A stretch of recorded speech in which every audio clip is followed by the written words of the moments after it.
32이라는 늦은 나이에 결혼 준비를 하고 있었던 예비 신부였어요. 과거형으로 이야기하는 이유는 내년 봄을 계획으로 상견례까지 다 마쳤는데 너무 열받는 일이 생겨버려서 이젠 결혼이고 뭐고 다 엎어버린 상황이라서 그래요. 아무리 사람마다 생각하는 것이 다르고 결혼은 양가 집안이 양보하고 맞춰가야 한다지만 어떻게 해도 이렇게까지 나랑 안 맞을 수 있는지 모르겠습니다. 올해로 제가 32이면 아무것도 모를 만큼 어린 나이도 아니고 사실 제가 대학도 안 가고 20살부터 사회생활을 해왔기 때문에 눈치도 빼꼼이고 알 건 다 아는 나이입니다. 결혼 준비하고 있던 남자친구가 저보다 1살 어리고 정말 다른 이유보다 착하다는 거 하나 보고 하는 결혼이었기 때문에 웬만해서는 그냥 참고 진행하려 했는데 이대로 계속 하다가는 제가 제 승질 못 이기고 폭발할 것 같아서 전부 없던 일로 해버렸죠. 평소에 저를 오래 알고 지낸 친구들은 너 성격대로 하다가는 평생 결혼 못할 거라며 적당히 참고 넘어가라 하는데 저는 도저히 그렇게는 못할 것 같습니다. 이제 와서 결혼 엎어버린 걸 하나도 후회하고 있지는 않지만 제가 끝까지 참고 결혼을 하는 것이 정답이었는지 한번 인생 선배님들께 물어보고 싶어서 오늘 사연을 보내게 되었네요. 본격적인 파혼 이야기를 하기에 앞서서 일단 저라는 사람에 대해서 간단한 설명을 해드릴게요. 저희 부모님 두 분 모두 장사를 하시는 분들이고 저도 어릴 때부터 돈 많이 벌어야겠다는 생각을 셀 수도 없이 하면서 자랐습니다. 고등학교 때 이미 대학 갈 생각은 진작에 포기했고 방학이나 주말마다 부모님 가게에서 일을 하면서 돈을 벌었어요. 졸업할 때 모아둔 돈 1,500을 들고 무작정 서울로 올라갔고 당시 이태원, 건대, 홍대 등지에 있는 가장 장사 잘 되는 가게에서 몇 달씩 일을 했습니다. 정말 돈 벌고 싶었고 대박 나는 가게를 차리고 싶어서 잘 되는 가게가 왜 잘 되는 건지 하루 종일 머릿속에 그것만 생각하며 살았던 것 같아요. 2년을 남의 가게에서 일하며 떠돌이로 살다가 당시 대학로 해화동 언덕배기 주택가 많은 곳에 작은 가게를 하나 차렸습니다. 가진 돈이 얼마 없어서 위치는 좋지 않았지만 진짜 잘 될 자신 있었어요. 월급 많이 주고 꽃미남 알바도 뽑고 당시에 유행하는 음식들도 카피해서 팔았는데 결과는 1년 만에 가진 돈 다 까먹고 빚만 2천 생기고 말았습니다. 그래도 포기 안 하고 다시 남의 밑에서 2년 일하면서 빚도 다 갚고 처음부터 공부했어요. 아마 그때 2년이 제 인생에서 가장 미친 사람처럼 살았던 2년이라고 생각합니다. 하루에 3시간, 4시간도 안 자고 돌아다녔던 것 같아요. 보통 오전 10시부터 출근해서 일하고 저녁 8시에 퇴근하면 그때 다시 술집에 가서 새벽 2시까지 일했고 토요일에는 3시까지 일을 했어요. 그렇게 퇴근하고 나서도 집으로 안 가고 사람들 많이 모이는 클럽에 가거나 포장마차, 술집을 돌아다니면서 왜 여긴 사람이 많고 장사가 잘 되는지 그것만 죽어라고 연구했습니다. 그리고 제 나이 26에 부모님에게 돈을 빌려서 이태원 한복판에서 장사를 시작했어요. 진짜 부모님 돈까지 억대로 끌어다 쓰면서 이거 안 되면 가게와 함께 내 인생도 끝이라는 생각으로 1년 내내 명절에도 안 쉬고 가게 문 열고 영업했습니다. 젊은 사람들 취향에 맞는 주점이었는데 조금 특이한 점은 아침 11시에 오픈해서 점심 장사부터 시작한다는 것이었죠. 월세가 너무 비싸서 나 자는 시간 줄여서 한 푼이라도 더 벌어보자는 생각이었는데 장소가 이태원이라 그런지 낮술 먹는 사람들도 의외로 많더라고요. 가게가 좋은 소문이 나서 사람들이 몰려들었고 알바와 직원을 거의 매일 면접 보고 새로 뽑아도 모자랄 정도로 가게가 미어 터졌습니다. 건물 2층을 통으로 임대해서 위로 확장하고 500m 안에 2호점 가게도 새로 내고 진짜 너무 정신없어서 그때는 하루가 48시간처럼 살았던 것 같아요. 주방에 일할 사람이 모자라서 부모님 하시던 가게를 접고 저희 가게로 불러서 주방을 맡겨야 했을 정도였습니다. 진짜 믿으실지 모르겠지만 정말 잘 나갈 때는 월 매출이 3억 이상씩 나왔었고 2호점과 다 합치면 5억을 찍은 적도 많아요. 물론 단순 포스기 매출 기준이고 이것저것 떼고 남는 순수익은 저거보다는 많이 적습니다. 몇 년 동안 남들 다 가는 휴가 한번 가본 적 없을 정도로 미친 듯이 일만 하면서 살았는데 갑자기 브레이크가 걸린 건 2년 전에 전염병이 터지면서 시작이었죠.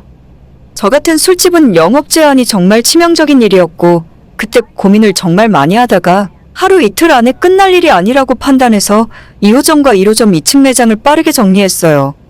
지금 생각해보면 완전 초반에 그렇게 접어버린 것이 신의 한 수나 마찬가지였습니다. 잘 나가던 시절 생각하며 미련 남고 끝까지 쥐고 있었으면 진짜 모든 걸 잃었을지도 몰라요. 매일 새벽 3, 4시까지 일을 하던 사람이 갑자기 9시에 문 닫고 집에 가라고 하니 진짜 사람이 미칠 노릇이더라고요. 바쁠 때는 몸에 아픈 곳이 있다는 걸 몰랐는데 한가해지니까 여기저기 아픈 곳이 생겨서 병원에 갔더니 그때 의사 선생님께서 당신 그렇게 몸을 혹사하고 살다가는 40을 못 넘길지도 모른다는 소리에 정신이 번쩍 들었습니다. 그날부로 바로 미련 없이 마지막 남은 1호점마저 남의 손에 넘겨버리고 집에서 쉬면서 잘 먹고 운동하고 취미생활하면서 살았습니다. 돈은 정말 그 몇 년 동안 원 없이 벌었던 것 같아요.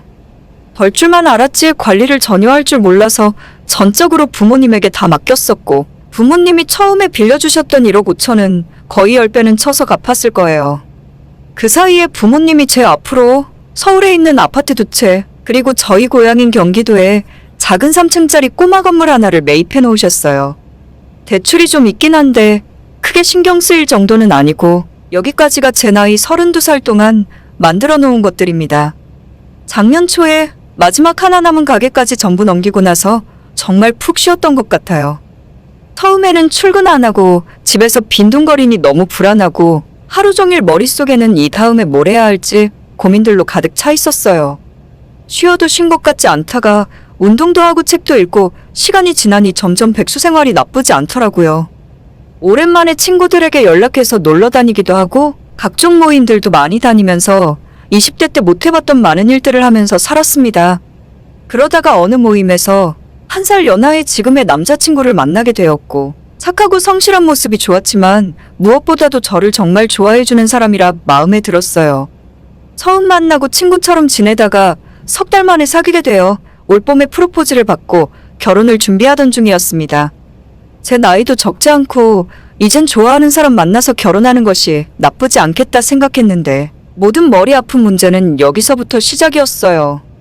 남자친구는 집안의 외동 아들이고 상대방 집안 상황은 평범한 편입니다. 그쪽 부모님들 직업에 대해서는 제가 뭐라 할 말이 없지만 경제적으로 큰 여유는 없어 보였어요. 남자친구가 아직 독립 못하고 부모님 집에서 살고 있었고 매달 생활비로 100만 원씩 드리고 있다 하더라고요. 부모님들께서 먼저 그 정도는 달라 말씀하셨다 하고 남자친구의 입장에서도 밖에서 자취하며 월세 내고 생활비 쓰면 100만 원은 우습게 나갈 것 같아서 그냥 본가에서 지내는 중이랍니다. 남친 월급이 300 조금 넘게 버는데 부모님한테 100만 원 주고 본인 용돈 쓰고 이래저래 고정비 지출하고 나면 적금 80만 원 넣는 것도 오락가락한 것 같아요. 남자친구 나이 31인데 지금까지 모아둔 돈 3천이 전부고 결혼할 때 집에서도 해줄 수 있는 건 없다고 하더라고요. 사실 제 입장에서 그런 건 별로 중요한 문제가 아니라고 생각했어요. 모아놓은 돈이 없는 것도 아니고 당장 우리가 결혼하면 들어가서 살 집이 없는 것도 아니니까요. 처음부터 시댁 도움 바랄 생각 한 번도 한 적 없고 오히려 몇 년 후에 시아버님 은퇴하시면 그 뒤로는 생활비 걱정을 해야 할 판이었지만 그것도 상식적인 수준까지는 괜찮았습니다. 결혼 이야기가 처음 나왔을 때 남자친구는 자기 부모 생활비에 대해서 걱정했었고 저는 지금 드리고 있는 대로 매달 100만 원씩 드리는 것까지는 괜찮다고 이야기했어요. 제가 지금은 쉬고 있지만 언제까지 집에서 놀고만 있을 것도 아니고 지금은 전염병 상황도 다 끝났으니 다시 새로운 사업 아이템을 생각하면서 천천히 준비하고 있었거든요. 일단 결혼하면 바로 아이부터 가질 생각이었는데 1년 정도 제가 아이 보다가 그 이후로는 시어머니에게 아이 맡기고 저는 나와서 일을 하려고 했어요. 자연스럽게 시댁에 아이 봐주시는 대가로 용돈이랑 생활비까지 넉넉하게 드릴 생각이었습니다. 그러면 아버님 은퇴하시고 난 뒤에도 시댁 생활비 해결되고 저는 저대로 아이 걱정 없이 일에만 집중할 수 있으니 서로 좋은 일이라 생각했죠. 결혼 이야기 본격적으로 하면서 지금 전세 주고 있는 집 계약이 내년 6월 만기라서 그때 맞춰서 식 올리기로 결정했어요. 혼수도 제가 다 하고 싶었는데 남자친구가 자기가 하고 싶다 하길래 그러라고 했습니다. 결혼하고 난 뒤에도 걔네 부모님에게 드리고 있던 생활비 100만 원은 그대로 드리고 제가 나중에 아이 맡기고 나면 그때 아이 봐주는 비용은 따로 더 드리려고 했어요. 제 나이가 32이지만 결혼하면 33, 바로 아이 가진다고 해도 엄마가 되는 나이가 34, 5입니다. 더 뒤로 미루기도 힘든 나이고 저는 저대로 부담이에요. 남자친구도 제 말에 전적으로 동의했었고 사실 그쪽 입장에서 싫을 이유는 하나도 없었겠죠. 신혼집으로는 예전에 사둔 노원의 아파트에서 시작할 건데 그때 샀을 때 가격으로는 6억이 좀 안 됐던 것으로 기억하는데 지금은 집값이 훌쩍 올라서 10억이 넘는다 하더라고요. 오래된 낡은 아파트인데도 왜 이렇게 올라버렸는지 이해가 안 갑니다.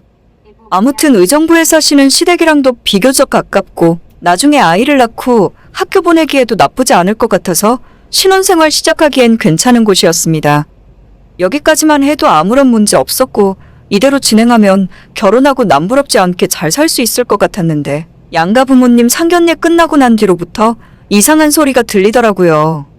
남자친구의 부모님께서 제가 2년째 집에서 놀고 먹고 있다는 걸 트집을 잡고 마음에 안 들어 하시는 것 같았습니다.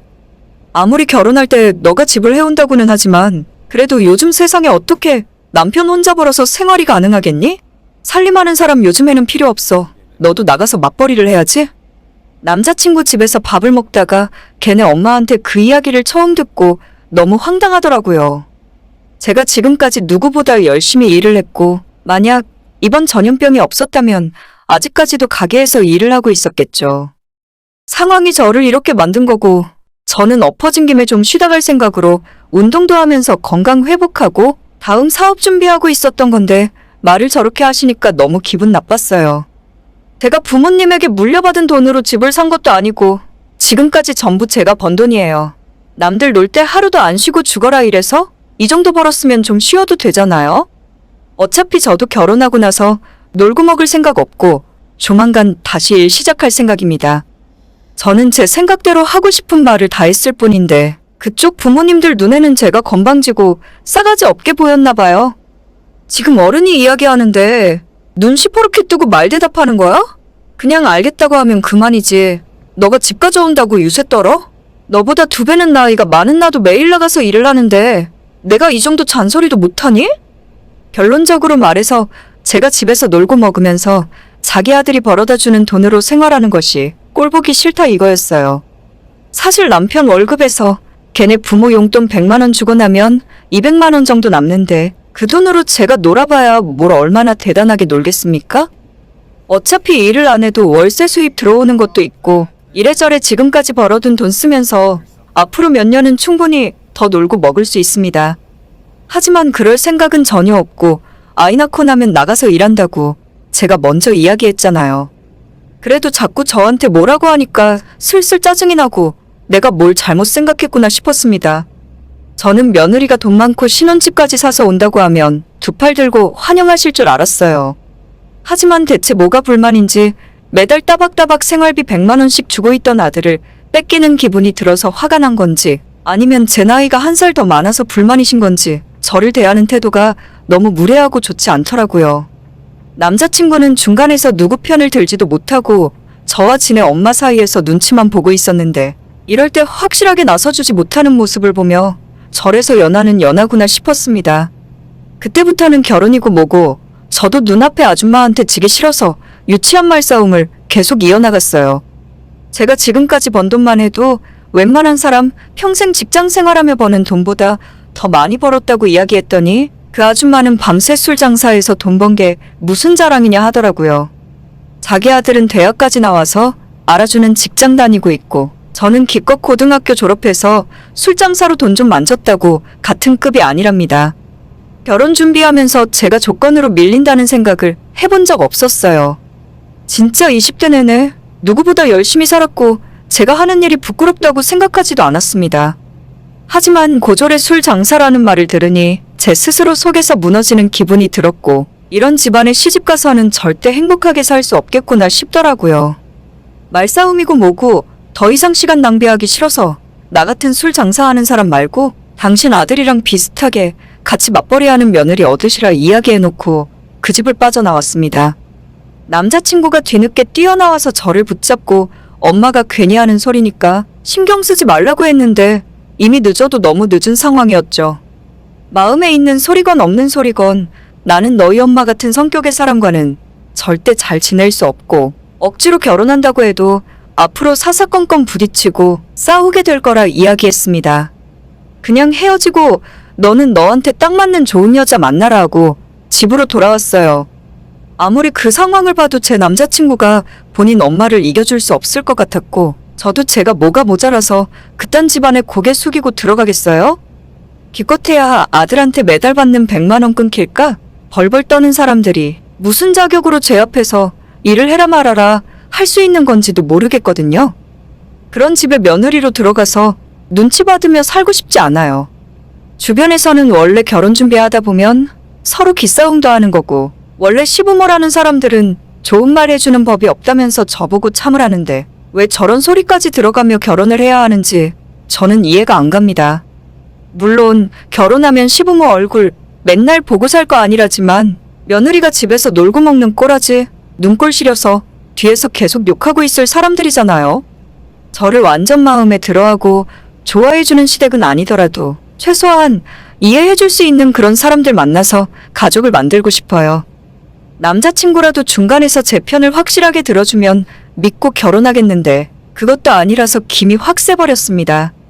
언젠가 다시 좋은 사람 만날 때까지는 그냥 일이나 열심히 해야겠어요. 저도 슬슬 노는 게 지겨워서 빨리 새가게 차릴 준비를 서둘러야겠습니다. 오늘의 제 이야기는 여기까지입니다. 끝까지 들어주셔서 정말 감사드려요. 다들 행복하시고 좋은 하루 보내시길 바래요.